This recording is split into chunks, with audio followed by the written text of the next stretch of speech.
S K N, ഇന്ന് പുലർച്ചെ വീണ്ടും ആക്രമണം നടന്നിരിക്കുകയാണ്. ഇറാന്റെ ബാലിസ്റ്റിക് മിസൈലുകൾ ടെല്ലവീവിലും ഹൈഫയിലും പതിച്ചതായിട്ടാണ് അറിയുന്നത്. എന്ന് മാത്രമല്ല, ഇറാൻ പ്രഖ്യാപിച്ചിരിക്കുന്നത് ഞങ്ങൾ ഹൈപ്പർസോണിക് മിസൈൽ പ്രയോഗിച്ചുവെന്നാണ്.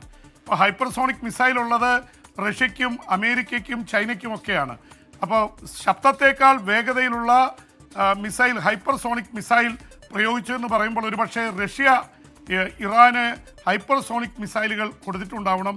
അപ്പോൾ എന്തായാലും ഹൈപ്പർസോണിക് മിസൈലുകൾ പ്രയോഗിച്ചു എന്ന് പറയുന്നു. വലിയ നാശനഷ്ടം ഇസ്രായേലിൽ ഉണ്ടായിട്ടുണ്ട്. ടെല്ലവീവിൽ ഇതിപ്പോൾ 2 തിരമാലകളായിട്ട് ബാലിസ്റ്റിക് മിസൈൽ ഇറാനിൽ നിന്ന് വന്നുവെന്നും അത് ടെല്ലവീവിൽ പതിച്ചുവെന്നും ഇസ്രായേലി സൈന്യം സമ്മതിച്ചിട്ടുണ്ട്. അതിൻ്റെ കേടുപാടുകളെ സംബന്ധിച്ചോ ആൾനാശത്തെക്കുറിച്ചുള്ള റിപ്പോർട്ടുകളൊക്കെ വരുന്നതേയുള്ളൂ. എന്തായാലും തിരിച്ചടിച്ചിട്ടുണ്ട് ഇസ്രായേൽ. ടെഹ്റാൻ്റെ കിഴക്കൻ ടെഹ്റാനിൽ മാരകമായിട്ട് അവിടുത്തെ സേനാ താവളത്തിന് മേൽ ആക്രമണം നടത്തിയിട്ടുണ്ട്. ഇറാനും അവകാശപ്പെടുന്നത് അത് തന്നെയാണ്. ടെഹ്റാനിലെ ഇസ്രായേലിൻ്റെ സൈനിക താവളങ്ങൾക്ക് നേരെ ആക്രമണം നടത്തിയെന്നാണ്. എന്നാൽ 2 കൂട്ടരും അതിൻ്റെ നാശത്തെക്കുറിച്ചുള്ള കാര്യങ്ങൾ വെളിപ്പെടുത്തിയിട്ടില്ല.